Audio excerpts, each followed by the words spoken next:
Welcome back नाज़रीन। Programme के इस हिस्से में हम जिक्र करेंगे पाकिस्तान पीपल्स पार्टी और पाकिस्तान मुस्लिम लीग नवाज़ की जो लफ्ज़ी जंग जारी है।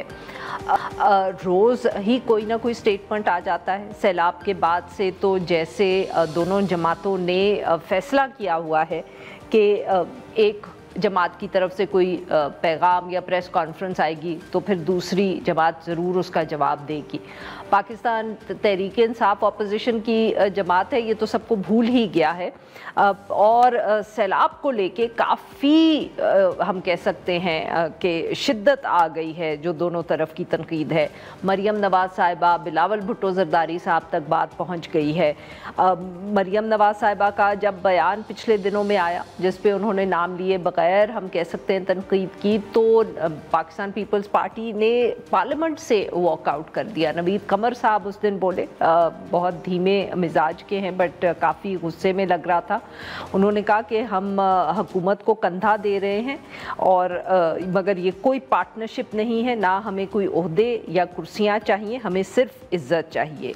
सेनेट में तो मौजूद रही Pakistan peoples Party, national assembly से उन्होंने वॉकआउट किया। बावजूद इसके कि जो आज़म नज़ीर तारड़ साहब हैं उन्होंने माफ़ी भी मांगी।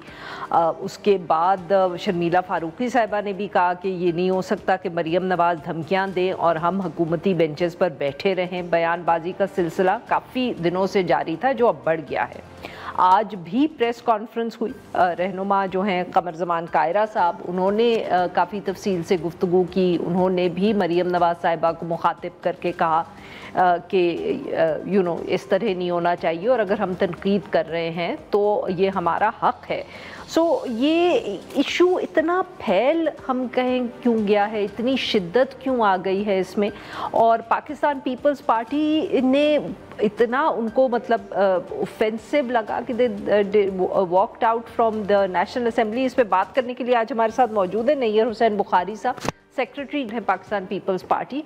Welcome to the show sir. जी नैयर साहब, सर एक तरफ तो ऑब्वियसली पाकिस्तान मुस्लिम लीग नवाज़ को भी ये यकीन है और उसके साथ साथ हम जैसे जो सहाफ़ी जो सियासत देखते हैं हम लोग भी यही समझते हैं कि आप लोगों ने कोई हुकूमत को गिरने तो देना नहीं, बिकॉज आपकी कमिटमेंट है कि ये हुकूमत चले।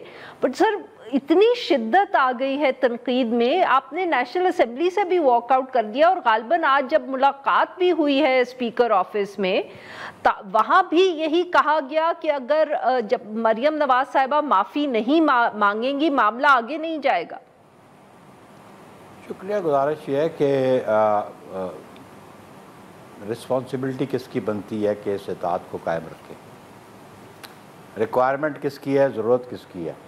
ऑब्वियसली PMLN की है, हुकूमत में वो बैठे हैं, नंबर्स उनको चाहिए। पाकिस्तान पीपल्स पार्टी को तो नंबर्स नहीं चाहिए, तो इसलिए उनको अपने एटीट्यूड पे गौर करना पड़ेगा। उनको अपनी टोन और टेनर जो है, टोन और टेनर उस पर गौर करना पड़ेगा। उनको गौर करना पड़ेगा कि जो अंदाज़ गुफ्तगू है। लेकिन मैं समझता हूँ कि फेडरल लेवल पे जो उनकी कैबिनेट है, उन्होंने एक आध मिनिस्टर ने बात भी की और एक आध ने फिर भी डिफेंड किया। लेकिन एक बात है आरफा साहिबा कि there is no substitute to experience. तो पंजाब की CM पहली दफ़ा CM बनी हैं, पॉलिटिकल वो एक्सपीरियंस नहीं, ऑल्दो वो फॉर्मर प्राइम मिनिस्टर की बेटी है, लेकिन जो एक्सपीरियंस मियाँ नवाज़ शरीफ साहब के पास है या मियाँ शहबाज शरीफ साहब के पास है या उनके कोलीग्स जो उनके यहाँ बसर थे उनके पास है, वो उनके पास नहीं है जो मरियम नवाज़ साहबा के पास हो या अज़मा बुखारी के पास हो या मरियम और ज़ैनब के पास हो।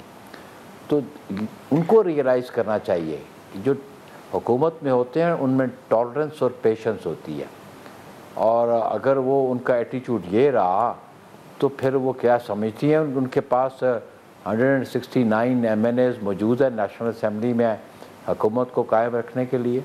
अगर पीपल्स पार्टी विड्रॉ कर जाए तो आया वो तादाद पूरी कर सकेंगे? मेरा नहीं ख्याल कि minus Peoples Party federal government तो रह सकती है। तो इसलिए उनको अपने एटीट्यूड पे गौर करना पड़ेगा, सोचना पड़ेगा कि ये रवैये जो है ये इत्तेहाद साथ लेके चलने के लिए ये दुरुस्त नहीं है। चेयरमैन ने कहा क्या है। जी नाज़रीन, यहाँ पे लेते हैं हम एक छोटी सी ब्रेक।